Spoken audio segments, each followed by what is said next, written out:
All right, we're back after just a minor hiatus. Welcome, everyone, to the Recovery First podcast. I'm your host, Mike Todd. We are live at the Askham Studios in Greenville, South Carolina. Is it ever going to stop raining, South Carolina, like I need a John boat, South Carolina? I hope like the sun comes out sometime. Tonight's show is brought to you by the South Carolina Recovery Housing Association. They have gotten out a little over 1,000 units of naloxone kits to housing and recovery housing statewide in South Carolina, including 13 reported overdose reversals. Freedom Recovery Center and the Recovery First program is an initiative and community program in Greenville, South Carolina, supporting those who suffer from substance use disorder by providing access to treatment, recovery services, and permanent housing.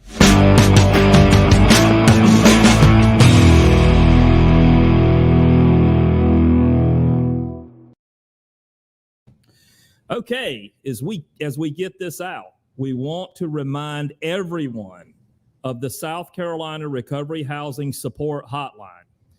If you have questions about recovery housing or need to speak with a peer support specialist about your situation, you can call. Todd's got it up there, 1-800-396-7919. All calls are confidential.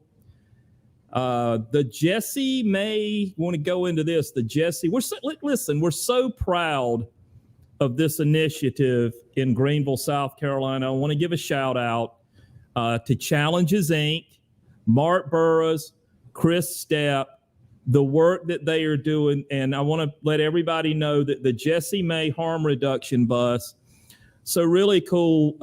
Jessie May was Chris's daughter that passed away from an accidental overdose, and he called her Jessie May. And so we call it the Jessie May Harm Reduction Bus. It will be in the old Save More parking lot off Wade Hampton Boulevard. It's kind of in the Motel 6 area.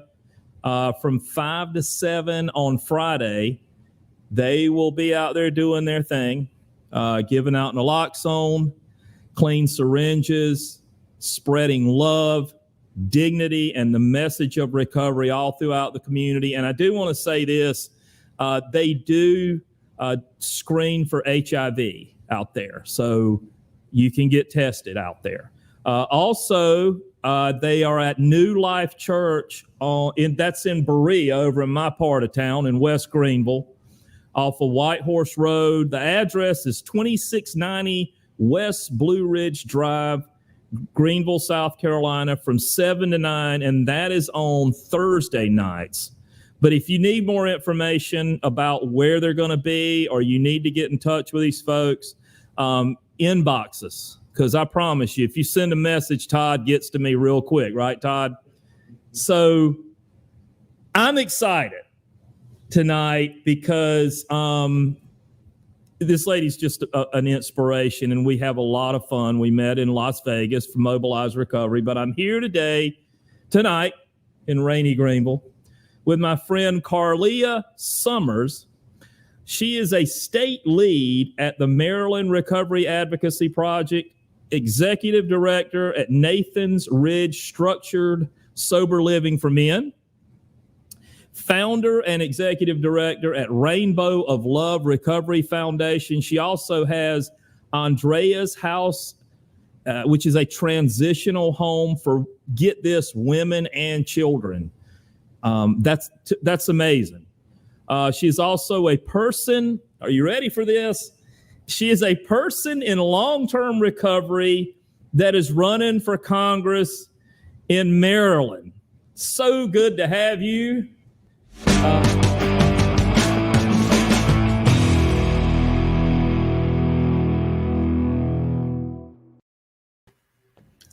We said we were going to do this. Where the heck's your book? Look, we got our books today, and like we didn't have this in the little like questions or whatever, but Carleah, just real quick about Ryan's book. We were talking about it. I think there's something to this book. It has kind of a, I don't know, kind of an Aaron Brockovich feel. Like, who are we gonna get to play Ryan Hampton? Wow, that's right out the gate, Mike. I don't know. That's a good question. I mean, I knew that we had to be like, we have to be in it at some point. Yeah, exactly. Yeah, I mean, but I never thought about who's going to play Ryan. No, I do. I just got the book and I brought it over, and it was so cool because we were talking in the, Todd, he's got everything like really cool. We were talking in the green room, like, we're like professional and stuff. We were in the green, but we were talking about this book. Of course, I haven't started reading it, but I'm kind of keeping up with like his interviews and stuff. And I really think that if we can get this information and get people reading this book, I mean, we can get like Chakesha K. Ellis out there promoting this thing. I mean, if we can get people to this information, I think at some point this has to be like a household talking point. Absolutely. No question about it. Yeah. Like back in, I don't know, the 80s or whatever with HIV. I mean, there really needs to be that watershed moment or watershed movement or something. Mm-hmm. And with sparkling personalities like yourself, man, I think we can make this happen. We can definitely make something happen, Mike. We're going to make something happen. But yes. I got to ask you, and I got some questions down here, but God, between you and I, ain't no telling where we're going to go. Let's do it, man. But no, like honestly, like I was going over like everything, like I thought I was bad, like saving the world, but my God, I mean, when do you sleep?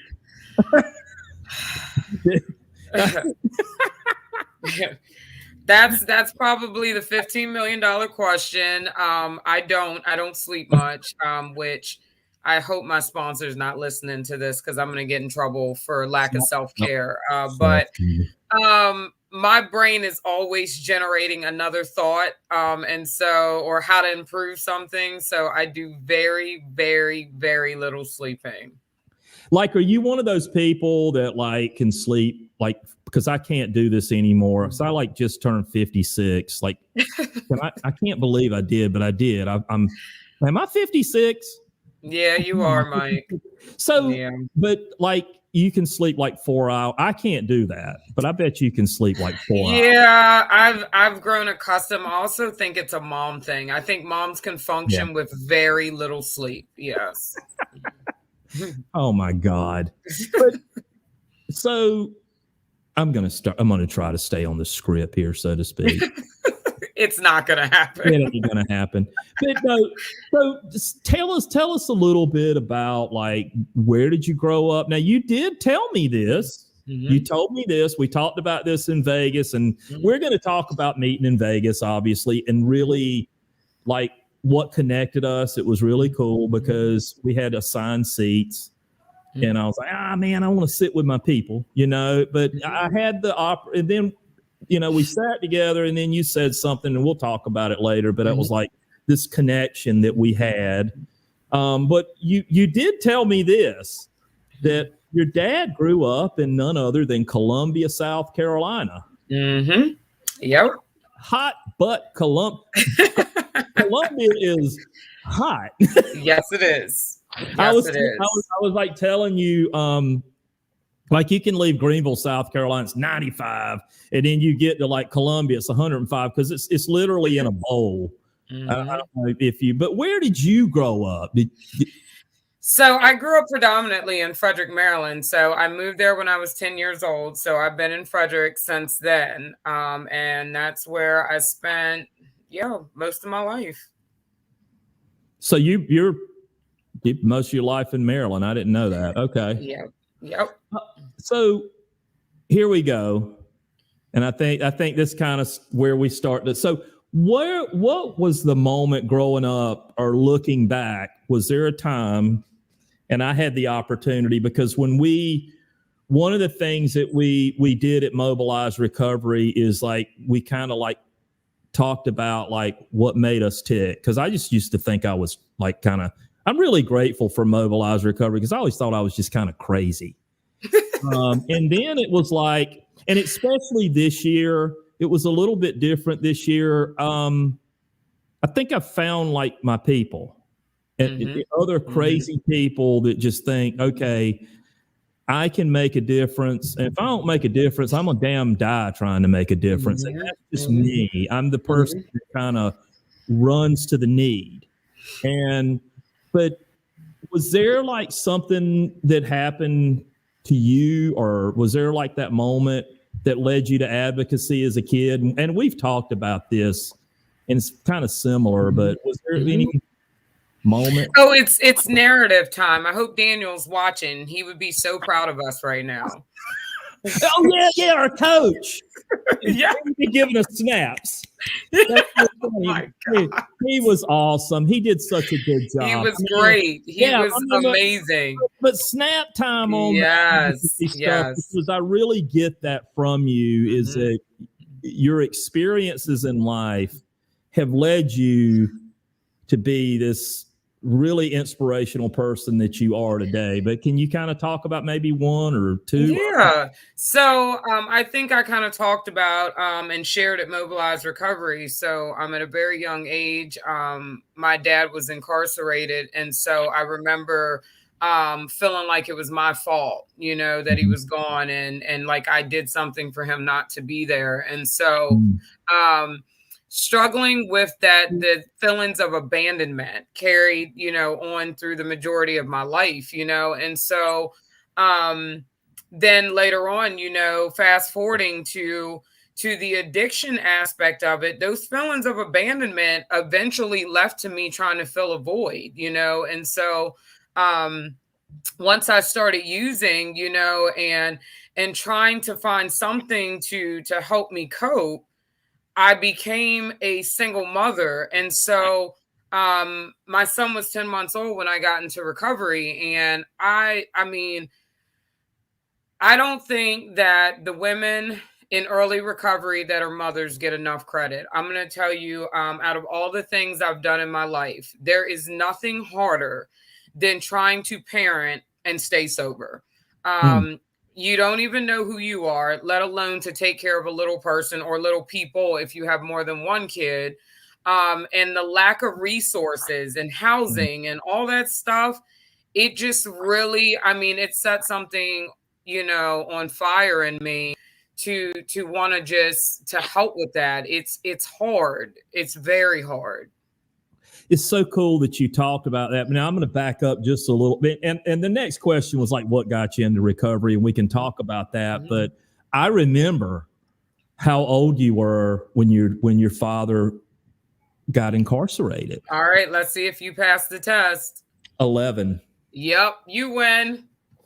And well, yeah, snap, man. We gotta get back in touch with him. But yeah, and the reason is because you're sitting by me, and you're like, yeah, my father got incarcerated at 11, and I was just like, because same thing with me.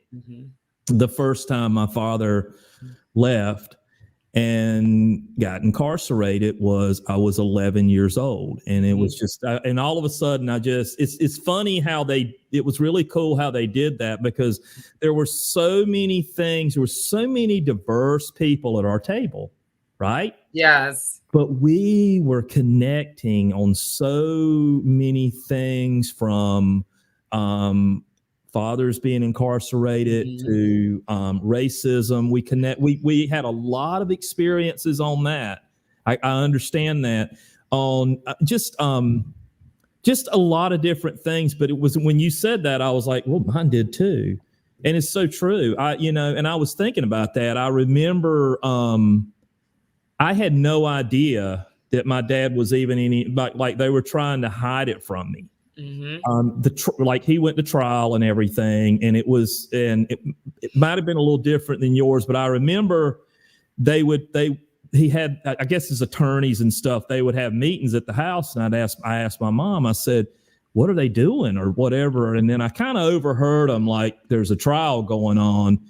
And I guess to protect me, she was like, oh, one of his friends is on trial. And I was like, oh, okay, well, that makes sense. He's kind of I'm kind of thinking to myself, oh, well, so it's not my dad. Okay, it's good.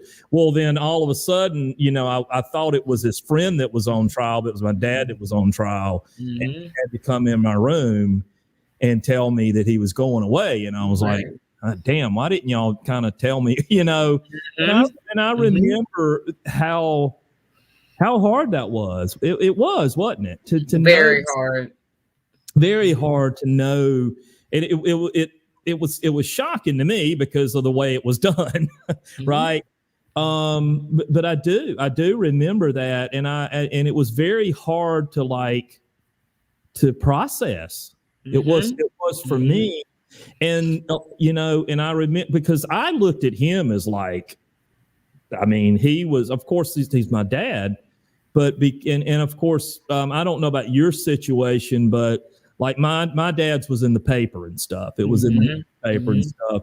So, I mean, like blazing front page, especially in the little town that I grew up with. So I had to go to school and everybody knew that. That's definitely tough. Yeah. Yeah. That Mike's dad was going to prison and why he went to prison and, and all that stuff. So, but it is hard. And so it was really cool because I felt this like, oh man, somebody else, and they're sitting right by me. It was just amazing.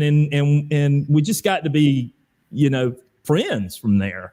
Yep. And so, but was there that moment? And I want to talk about this real quick too. I think that both of us have such a heart for treatment in lieu of incarceration, and I think that's part of the reason. Absolutely. I think that part of the thing we talked about.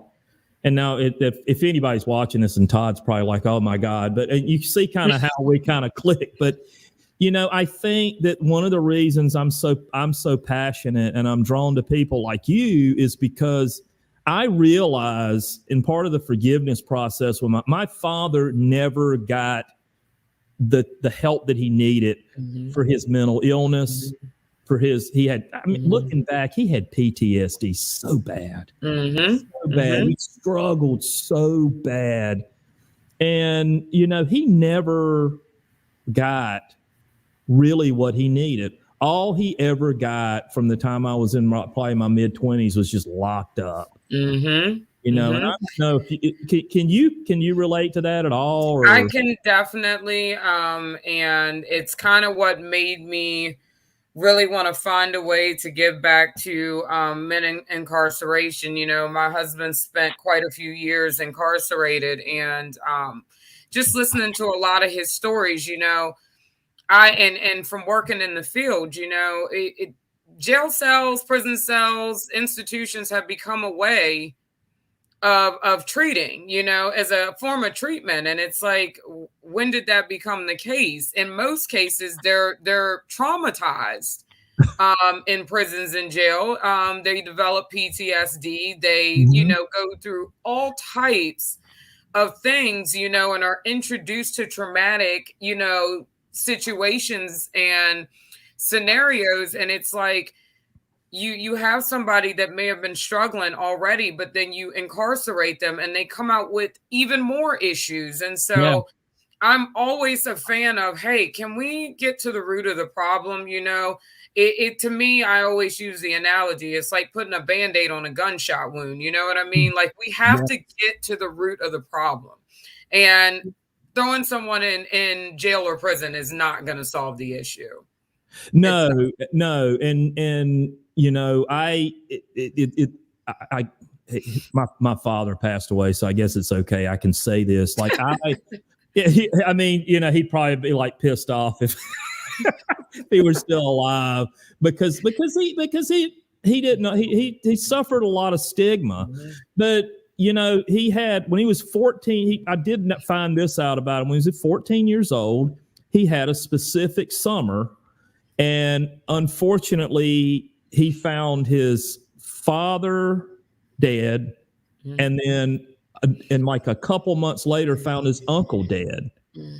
And that's the dad. My grandfather was ruled a suicide, and so they, and of course, they put it in the newspaper. I don't know why I put shit in the newspaper like that, but he went to school, right?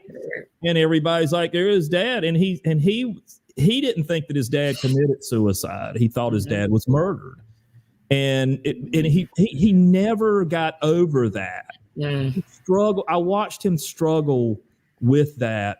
And very traumatic. Yeah. So what do?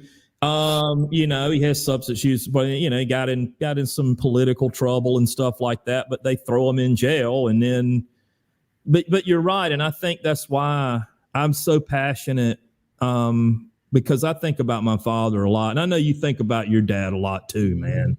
And you mentioned your husband.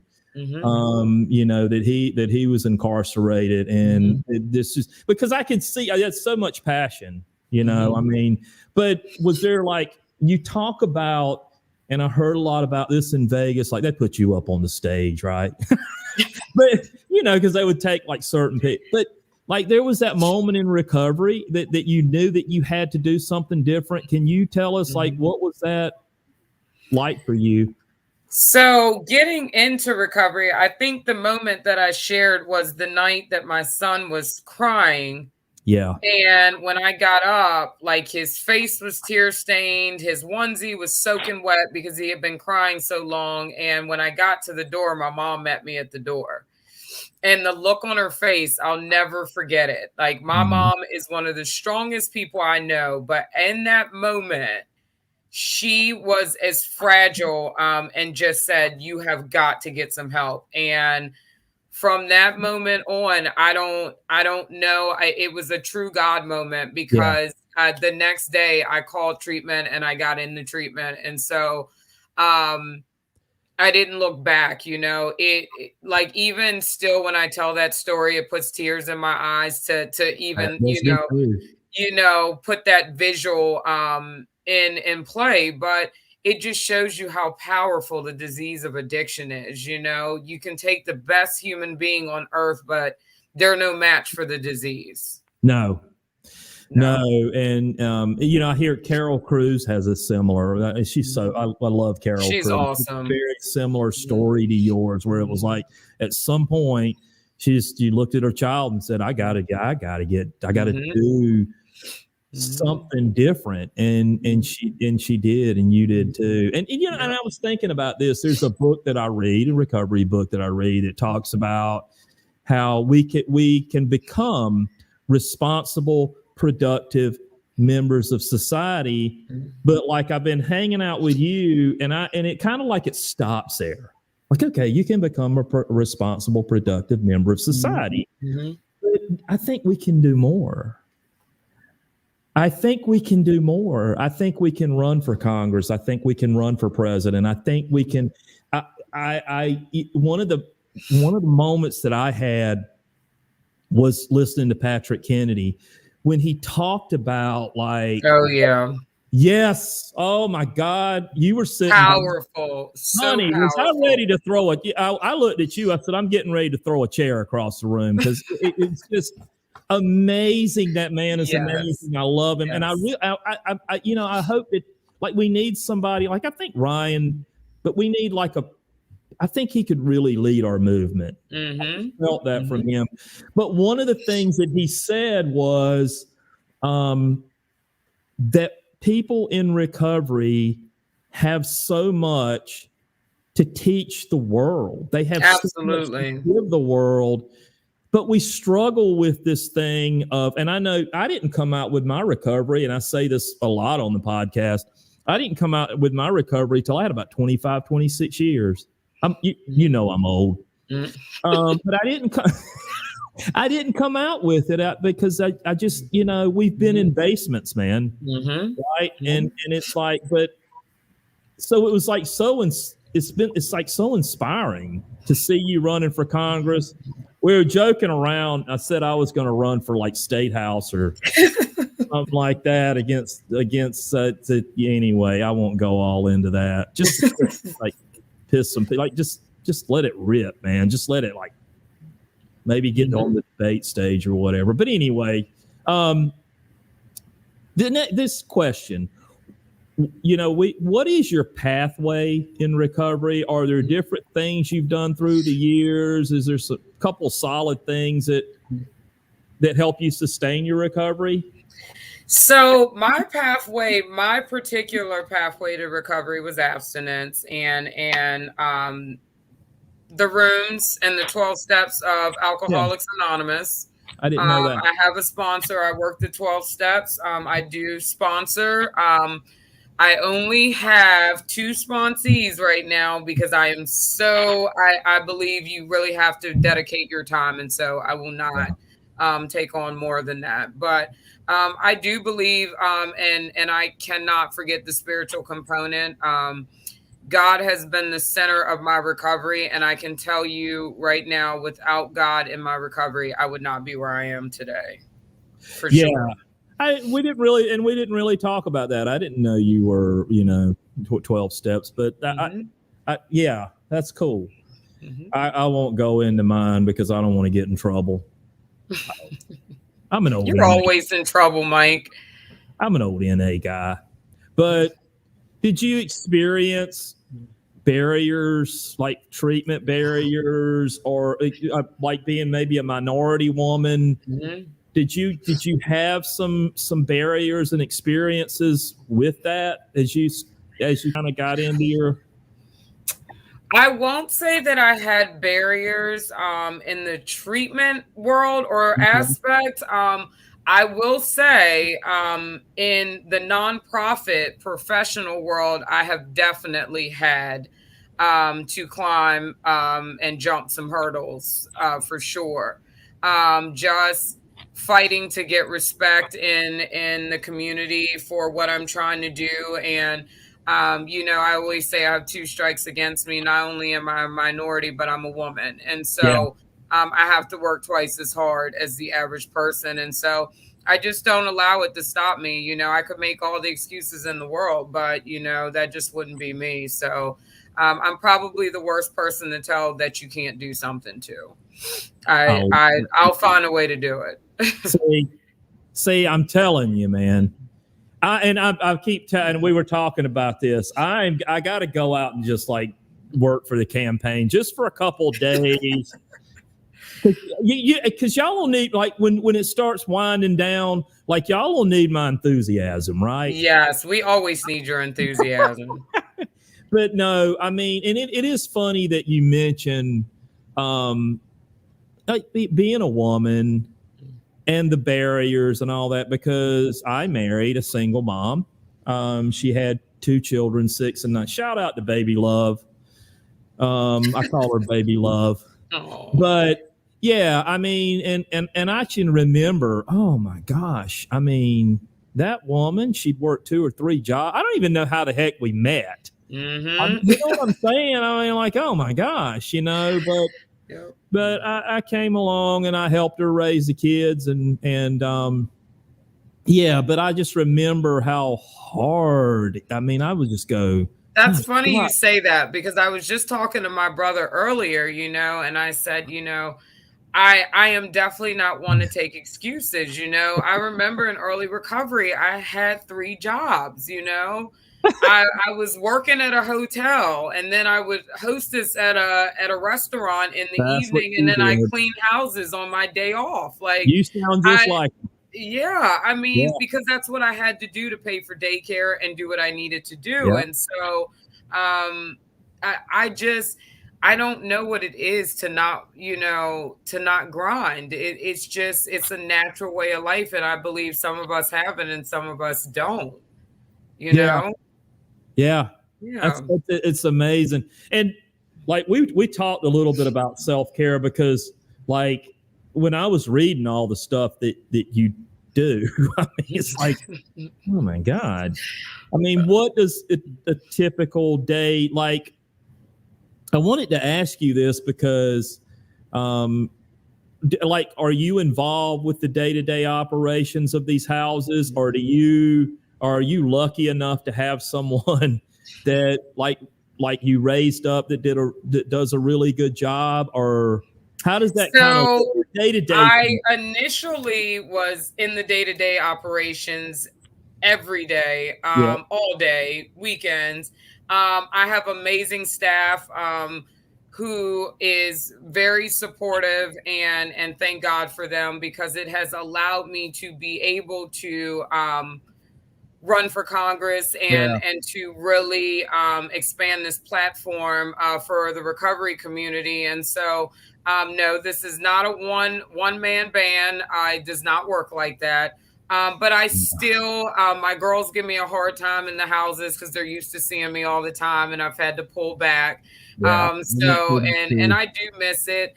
I just explained to them, this is for everybody. You know, it's definitely needed, and we got to get some change in here. We have to.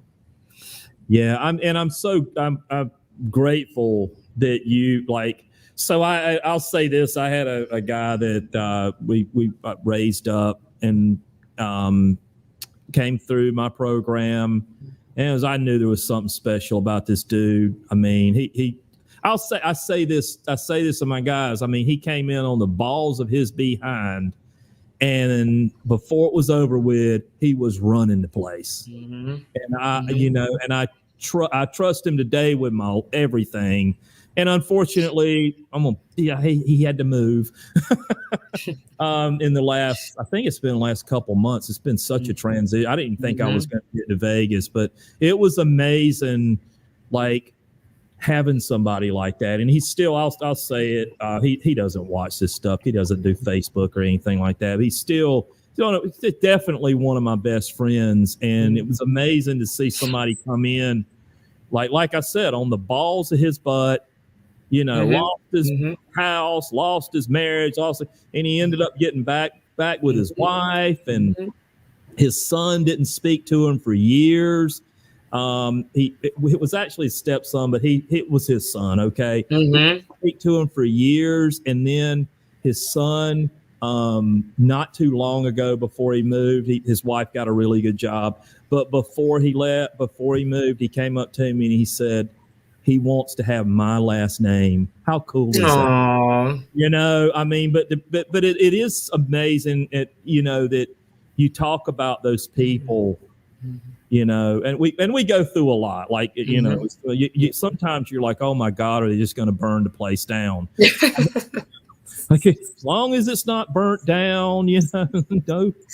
I mean, it's, oh man, I have so much respect for what you do. Women and children are amazing. In helping these guys come in, from incarceration. But I do want to know a little bit about you. How old is your son now? My son is 16 now. Oh my God. And you think I'm an overachiever? Well, you have seen nothing. Okay. He is 16. He's graduating a year early from high school. So this is actually his senior year. He's a junior. Nice.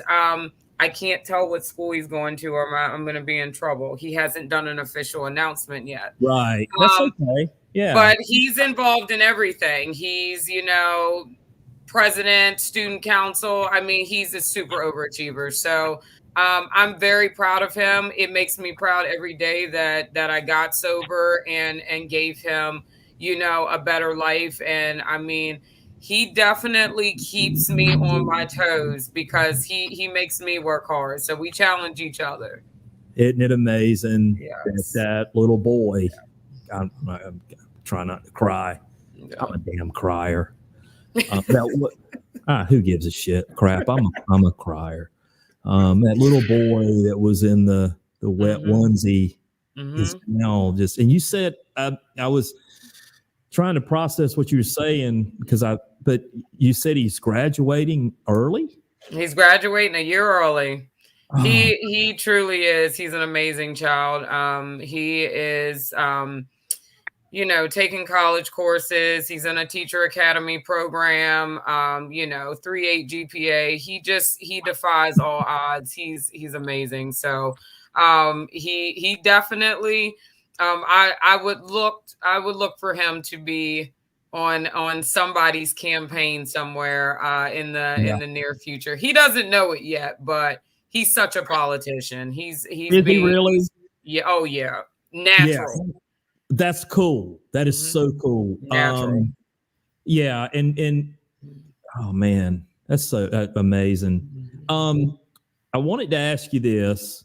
You're involved with the Recovery Advocacy Project in Maryland. I'm involved in South Carolina, but I'm going to let you, because we may, of course, we're going to replay this and stuff. For those who don't know what the Recovery Advocacy Project is, what is it and why is it so important to you? So it's really important to me because I feel like we all come together. I love the fact that we're from different parts of the state. I love it. And we bring all these ideas together, you know. So we have some that are, you know, versed in lobbying, some that, you know, different pathways to recovery. Me, you have women and children, you know. And so when we all come together, it's just such a good time, you know what I mean? And I feel like we're really, really making a difference for our recovery communities, you know. And that really, for me, is what it's about. We're from all different walks of life, you know, but we all have the same mission, and that is to save as many lives as possible from the disease of addiction. And so at the end of the day, I love that we can all come together and put our heads together and say, I love that I can call T and say, I need a resource for this, or Thomas or Angel, you know. It's awesome. It's awesome to be able to do that. And you know, shout out to Aaron Kaczarski, who just oh my gosh, he's amazing. Garrett as well. They, you know, they're the masterminds behind the scene that put all this together. We throw ideas, but they, you know, make it look really fancy. So I know, and I say this, I talk about this. I mean, like again, I'm old. I saw Honesty on here for a minute. Hey, Honesty. From McShin Foundation. Honesty. You were with her today. I think yes. On Facebook. Yeah. That's why I'm so happy today. I love her energy, man. She's out awesome. With Honesty. Yes, she is. She's an amazing lady. But yeah, so yeah, I mean, I think you're right. I mean, I kind of talk about this like I thought I was just a nut. Until I did. Now you didn't go to 2019. No, I did last year virtual. This is my first year in person. Yeah, and I went to 19 with the Chicasha and all that crowd, you know, and we kind of got it started. But you're right. I do kind of feel like I found, you know, my people, right? You kind of feel that way? Does it? Yes, absolutely. This was, and T talked about it at our last rap meeting, you know, this was so impactful. I think we all left there feeling like this. I mean, when I left there, I felt so empowered. It was just amazing. It really was. It was just amazing. You mentioned T Scott. Hey, you know, maybe she'll see a replay or something. I don't know. She is and she's an amazing individual too. She's a very, very special person. Her humility is out of this world, which is what makes her such a gem, you know, and I don't care what it is. She just never stops helping, you know, and she's amazing. She's amazing. Yeah, and she's actually doing like recovery lobbying, and mental illness and stuff. Like she's lobbying at the State House in Maryland, which is kind of cool. We talked about this. I got some aspirations to do. I enjoy that part, but I think what I've learned from Recovery Advocacy Project, I like the lobbying part. But what I learned is I'm like a community guy. Like in South Carolina, I don't know about in Maryland. South Carolina, we don't have like a syringe exchange law. It doesn't happen. And so we got like Mark Burroughs and Challenges Inc. And we got the bus that was donated from our county agency, Phoenix Center. Yay, Phoenix Center. Amazing people at Phoenix Center. And we do it anyway. Like, okay, if you're going to lock us up, like, what are you going to do? Are you going to lock us up? I mean, and that's right. I mean, and we were even getting a little bit of a hassle for giving out what they call IM naloxone. And we actually got through all that stuff too, because it was actually written in our legislation. But I do want to share this with you, Carleah, because I think you'll think this is really cool. As far as we haven't passed. We talked about this in the green room. We haven't passed a lot of laws and stuff like that. We talked last night with the Recovery Advocacy Project at our meeting. We want to work on a language bill. I think, but we did something that was really cool, and I think you'll like this because this is what Carleah and I do. I mean, when we eat wings or whatever. But we had a lady. Listen to this. We had a lady that worked at a hospital. I think it was in Pickens, South Carolina. She was giving out naloxone to overdose, victims, and she got fired. Wow. She got fired. Okay. Now, let me tell you what we're going to do. Okay. We were going to have a march. Now, and we got together. We were going to take the bus. Are you ready? Oh my gosh. Does this not sound like the harm reduction bus? No, we weren't going to take a school bus out there. You're so funny, Todd. Here we go. But we'd take the harm reduction bus out there. I had my bullhorn. I mean, we had it planned on Facebook. We had like 100 people that were coming, and the hospital called Mark Burroughs, and Mark Burroughs is like our harm reduction guy. He literally started harm reduction in South Carolina out the trunk of his car. He just said, screw it. I'm going to do it anyway. He's an amazing guy. I hope you get to meet him one day. And we were like, we're going to march. And the hospital called him and said, whoa, can we talk about this? Because they knew it was going to get press. And what happened as a result, and this is like advocacy, okay? But what happened as a result is they got with him and said, okay, we're going to get on board with giving, our overdose patients naloxone. And here's where it really gets cool. Like, we're going to get all the hospitals on board all throughout South Carolina. And that happens because of what we do, right? That's right. So we haven't had like these big wins. We're working on the language. But real quick, what's Maryland working on? So we're also working on our language, right? And so one of the things that T and I actually really, really liked that we saw when we were out in Nevada was signs, actual window stickers that said we are I forget what the language is, so don't quote me, but a recovery-friendly atmosphere, like working. So basically signs saying that they will hire people in recovery. Yeah, and I love it. How we do this. I love it. That is so cool. Yes, I think that is amazing. I think it definitely breaks that stigma. It encourages people to go apply for jobs where they think they can't be hired. We absolutely loved it. That's fantastic. See, that's why we do this. That's why we do this, because we get we get pulled to each other. And I think it's a God thing. Yep. I really do. And, but that's what we're working on. We were kind of, I don't know if Nicole, Chris, but we were going for it, man. We were going okay, this is South Kakalaki. Okay. And we're going right. And we're going to, what our deal was, man, we got to get syringe exchange passed. And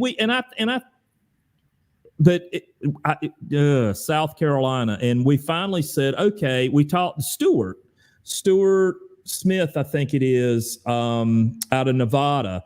And he says, hey, back up and let's get this language thing going, because I've noticed with I've been around some of the legislators, and they even talk about how the language is from back in the 80s, like during the crack cocaine stuff, right? That it's so outdated. Yes. I think if we change the language and we teach them about that, like a person in long-term recovery, now we can get our foot in the door and we can get the T. Scotts, right? We can get Carleah in there, and I just think we got to get in the door. Agreed. We haven't even been at the table. Like correct. Right. And so I think that this language thing is great, but this thing about hiring people in recovery, that's fantastic too. Love it. So, and I was going to ask you to have what Mobilized Recovery was like for you this year. Did you have a moment that stuck out? And I think we talked about that I think it was Patrick. It was so much. It was so much, but watching Patrick Kennedy as a recovering person and a former congressman talk with such passion and enthusiasm, and really saying to us, which again empowered me, knowing that I was getting ready to go back and do the unthinkable. No one in recovery files for Congress. It's unheard of, but I do, right? And so to listen to Patrick Kennedy sit up there and say, we need more of us. Yeah. Like empowered me to stop worrying about my past and worry about the future of our recovery communities and persons in long-term recovery. It's time. It's time for us to get to the table. It's time. I mean, that's kind of, okay, here we go. You've got me fired up now. See, you inspire me because I'm like, okay, I'm thinking about this. Like, okay, we're big in South Carolina, right to life, right? But yet, let's don't pass this syringe exchange. Let's don't get naloxone out. Like, let's send do we care as much about when it comes to the right to life? And we talk about the young lady that's like detoxing in a jail cell from fentanyl, right? Correct. I mean, that's a life too, isn't it? Mm-hmm. So that's the kind of stuff I would like to like I won't say his name. The guy that recovery lives matter, and yes. Down to the detoxing and jail cells and all of that stuff. I mean, I could go on and on and on. At the end of the day, that's somebody's child. That's somebody's, that's somebody's husband, somebody's brother, sister, whatever. And so we definitely have to break this stigma, and we got to do better. We have to do better. But the only way, Mike, for us to do better is to get us at the table. No one can speak for us but us. That's right. And I think that's what the recovery language thing and the thing about hiring people in recovery and just I that's awesome. And I was going to ask you, I've got this list of questions, but we knew that God Almighty. But we'll talk about this run for Congress, what led you to file. I think you've been talking about that, but So I mean, I would have never imagined in a million years that I would ever. Oh my gosh. I know I'm crazy, Mike. That's what drew us to each other. We're both crazy. But even this is a level of craziness that, surpasses anything that I even understand. But, working with my women in the transitional living houses, I have watched just about every barrier humanly possible for a mother in early recovery. And I got to the point where I just said, you know what? I have to do something. I mean, because really that's who I am on the inside. That's how God made me. I see something broken and I need to fix it. And so I don't think that moms should have to choose their recovery over daycare or choose going to, aftercare treatment over whether they need to stay in the house with their kid because they can't afford childcare enough to go to a job or any of this. They're getting put up against the wall to make decisions that is a setup for failure ultimately. And so why do we not have things to assist, mothers? Why do we not have daycare? Why do we not have employment and these things to help these moms get back on their feet? And so the underserved populations, I mean, even, just at-risk youth, all of that, I have been empowered to make a difference to stop this. And going through my own trials and tribulations as a mom has made me just absolutely on fire to stop this. It's got to stop. It's got to stop. It's amazing. And we were talking that, like, I told you, like, I cornered my state rep. I won't say his name, Dwight Loftus. He did not know what a treatment center was. Like, he actually told me that there were plenty of places for those people to get help. He told me that. We got one treatment center, state treatment. I mean, we've got one state-funded treatment center that's a 30, 60, 90-day wait. We have, I can't remember. Okay, I'll take Greenville County. I think we've got like maybe 10 detox beds. And he's like, there's plenty of places for those people to get help. And he starts rattling off these places. And I'm like, oh my God, he doesn't know what a treatment center is. Right. He really doesn't know what a treatment center is. So it's like, okay, so like we run somebody against him just to give him hell. And I mean, okay, so I get 20, 30% of the vote and I can go, oh, well, you know what? That's 20 or 30% of people that are looking at recovery. Right? Absolutely. Like, so, I mean, I don't know. I don't like know. It's a win-win situation. The future holds. It's not even, for me, it's not even a win or lose, but I'll tell you what, by the end of this campaign, I'll tell you one thing for sure and two things for certain. Everybody will know what the issues are in the recovery communities. Bam. That's it. That's it. That's what I'm talking about. You are so damn awesome. No, real quick. And I know Todd, we're just real quick.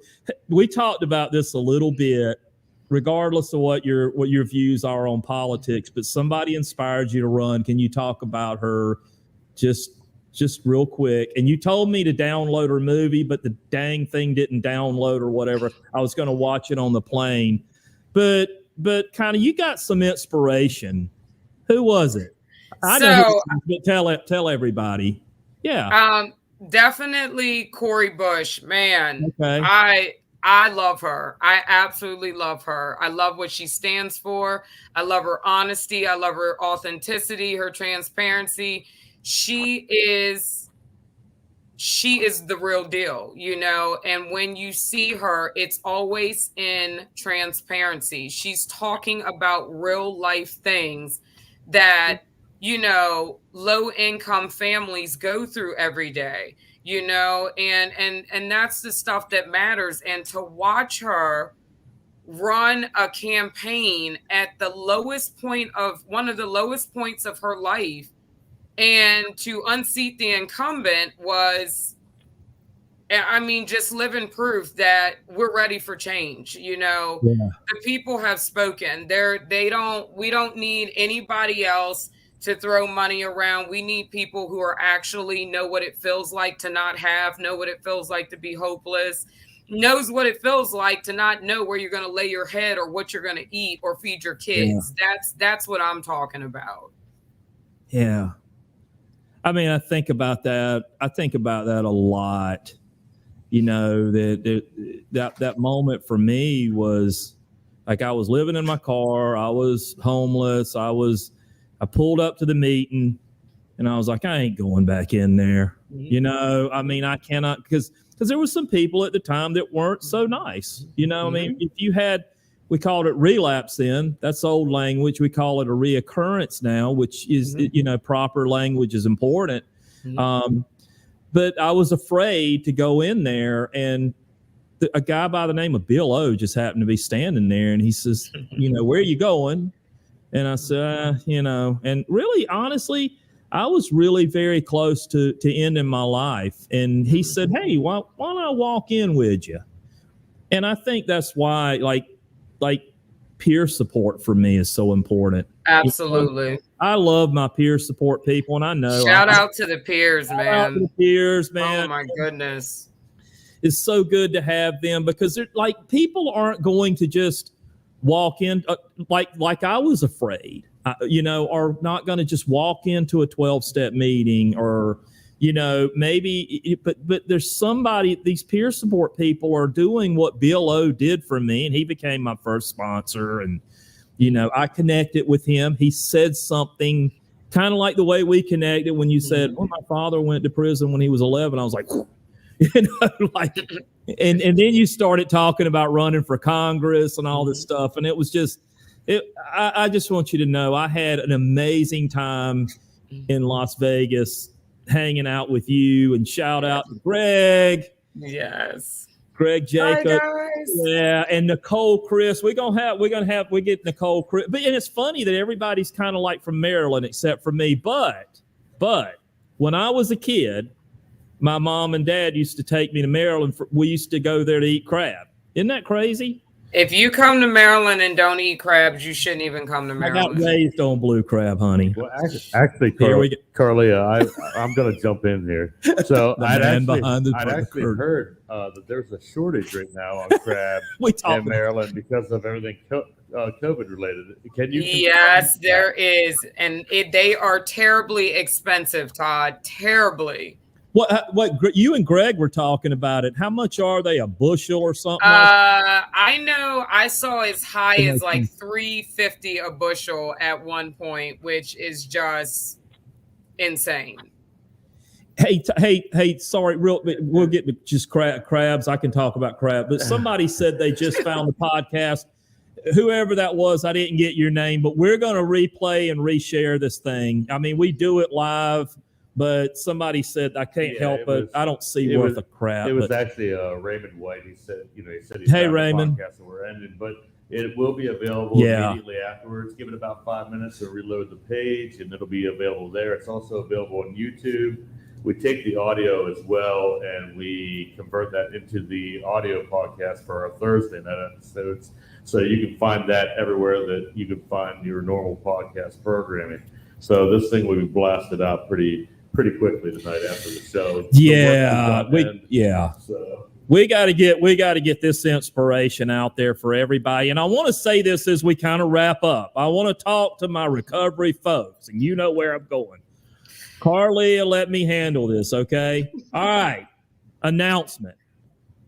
This woman in long-term recovery is running for Congress. Okay, I don't care. I live in South Carolina. She lives in Maryland. Okay. You can go on her website as a person in long-term recovery, and you can support her, and you can speak out for her, but you can support her financially. Okay. Like, I'm broke and poor. I'm a nonprofit guy, and we were joking around about it. I'm making payments to her campaign. You can go in and do a reoccurring $25 or however, it's going to be a few months. Like, I don't know exactly when you got a primary, right? Primary in June 2022. Right. She's got her primary, and but she needs every dollar that she can. Ryan Hampton, you better be listening to me. Let's get Aaron, all them. Let's help support her. And it doesn't matter if it's $10 a month or $25 a month or $50 a month. And Todd, I think Todd's going to try to put that up there. Yeah, and so also for the people that are listening to the podcast instead of seeing the actual video feed, you can support Carleah in her congressional run by visiting secure.actblue.com. Yeah. /donate/Carleah. I'm going to say that one more time. It's secure.actblue.com /donate/Carleah, CARLEAH. That way you guys can, donate. And I mean, I'll also put it in the podcast description as well. so you can directly click on the link whenever whenever we go to do this. You can go on our website and make payments. all us poor nonprofit people, now we can make payments to Carleah's. But no, I am just thank you so much for like being on our podcast. And Todd does a really amazing thing here. Shout out to Todd. I think you gonna run a commercial too as we go out, right? Yeah. So everyone that's watching now, just stick around and watch our campaign. Yeah, We're gonna run that right at the end. And give. And I keep telling Carleah, man, I just want a couple days just to go out there and like beat doors and beat her campaign people and all that stuff. And but no, thank you so much for coming on, and we're gonna run your little campaign commercial. Thank you guys for having me. Todd, I love you and I miss you. I'm so happy I got to work with you today. And I just want to say hi to Jacqueline, Annie, and Honesty. I think I saw them on there. So hi, girls. Hey, Lynn Brown. Hi, Lynn. Take us out, Todd. We love you.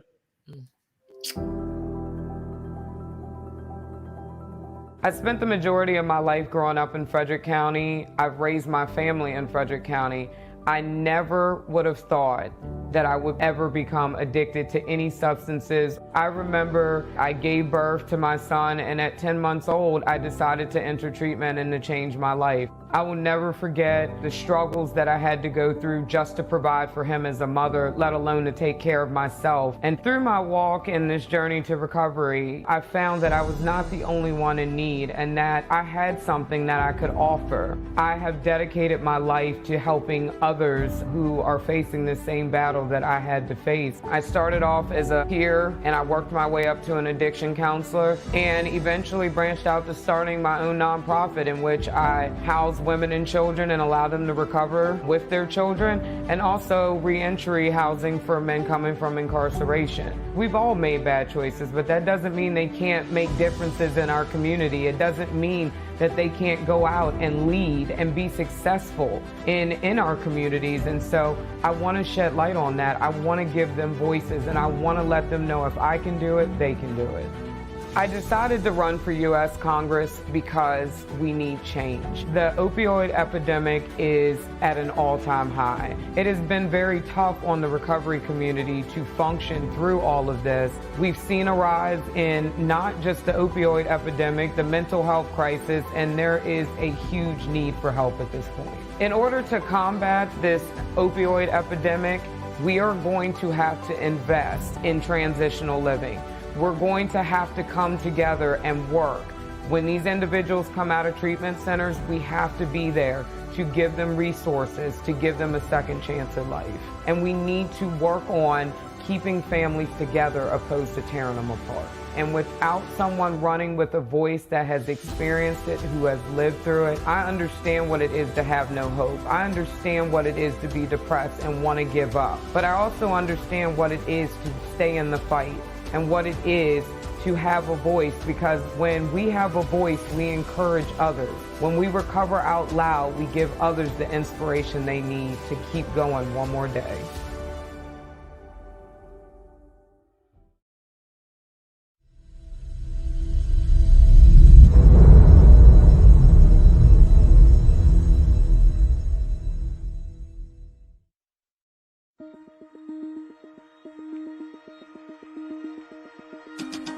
So 30 years ago, when I first came into recovery, we didn't have recovery housing. If someone was seeking recovery and maybe coming to meetings and didn't have anywhere to live, we'd basically try to help them find somewhere to live. And that's how it all started. We all started basically living together and keeping each other accountable in recovery. Now, as the years have gone through, it's basically turned into an industry.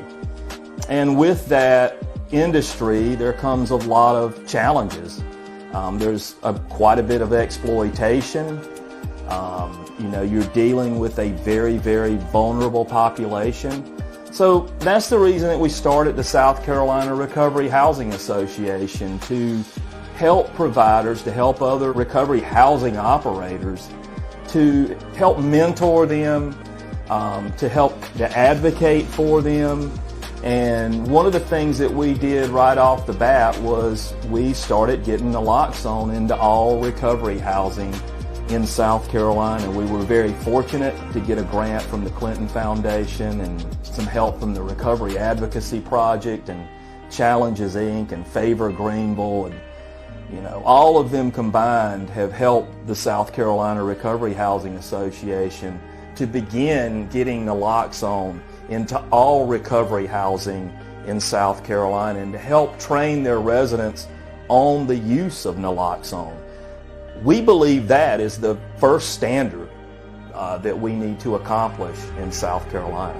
Recovery housing operators are a very valuable resource to those suffering from substance use disorder in South Carolina, and we want to advocate for them, train them, mentor, and just work with them with whatever needs that they may have. If you want to get in touch with us, it's screcoveryhousing.org.